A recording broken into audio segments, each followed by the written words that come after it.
नमस्कार शेतकरी मित्रांनो, आज आहे 4 ऑक्टोबर 2024। मित्रांनो, आज राज्यामध्ये कोणकोणत्या भागामध्ये पावसाला सुरुवात होणार आहे, कोणत्या ठिकाणी मध्यम तर कोणत्या ठिकाणी जोरदार स्वरूपाचा पाऊस होणार आहे ते आपण या व्हिडिओमध्ये सविस्तर आढावा घेणार आहोत। मित्रांनो, तत्पूर्वी तुम्ही हा व्हिडिओ कोणत्या ठिकाणावरून पाहताय किंवा तुमच्या भागामध्ये पाऊस झालाय का नाही ते आपल्याला कमेंटमध्ये नक्की कळवा।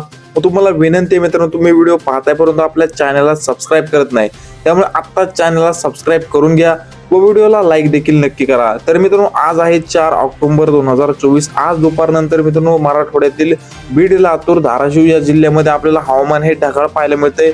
तर भाग बदलत आपल्याला मध्यम ते हलक्या स्वरूपाच्या पावसाची शक्यता देखील पाहायला मिळते। आपण जसं की स्क्रीनवरती बघू शकता, या ठिकाणी गेवराई, बीड, माजलगाव, केज, चौसाळा या भागामध्ये आपल्याला हवामान ढगाळ पाहायला मिळते। तर मध्यम ते हलक्या स्वरूपाचा पाऊस हा भाग बदलत देखील पाहायला मिळतोय। तसेच लातूर जिल्ह्यामध्ये देखील मित्रांनो हवामान ढगाळ पाहायला मिळते, तर भाग बदलत मध्यम स्वरूपाच्या पावसाची शक्यता पाहायला मिळते। तसेच धाराशिव, तुळजापूर या भागामध्ये देखील आपल्याला मध्यम ते हलक्या स्वरूपाच्या पावसाची शक्यता ही पाहायला मिळत आहे। तसेच आपण बघू शकताय परभणी, नांदेड या जिल्ह्यामध्ये देखील आपल्याला जोरदार स्वरूपाच्या पावसाची काही ठिकाणी शक्यता पाहायला मिळते, तर काही ठिकाणी मध्यम ते हलक्या स्वरूपाचा पाऊस पाहायला मिळत आहे।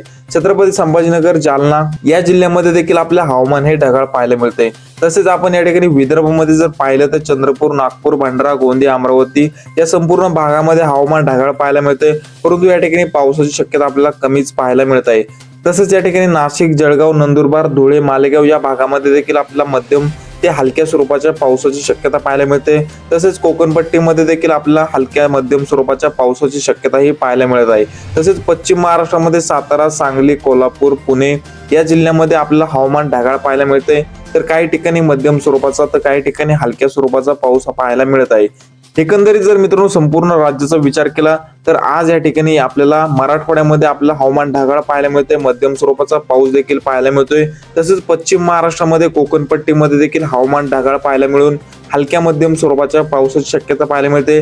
तर विदर्भामध्ये या ठिकाणी मित्रांनो पावसाचा अंदाज आपल्याला कमी पाहायला मिळत आहे, म्हणजे या ठिकाणी विदर्भामध्ये पावसाची शक्यता आपल्याला कमीच पाहायला मिळत आहे। हवामानामध्ये मित्रांनो अचानक बदल होत असतात। आपण आपल्या या डिजिटल शेतकरी युट्यूब चॅनलवरती पावसाची नवनवीन व ताजे अपडेट घेऊन येत असतो, त्यामुळे तुम्ही चॅनलला सबस्क्राइब करा व व्हिडिओला लाईक नक्की करा। धन्यवाद।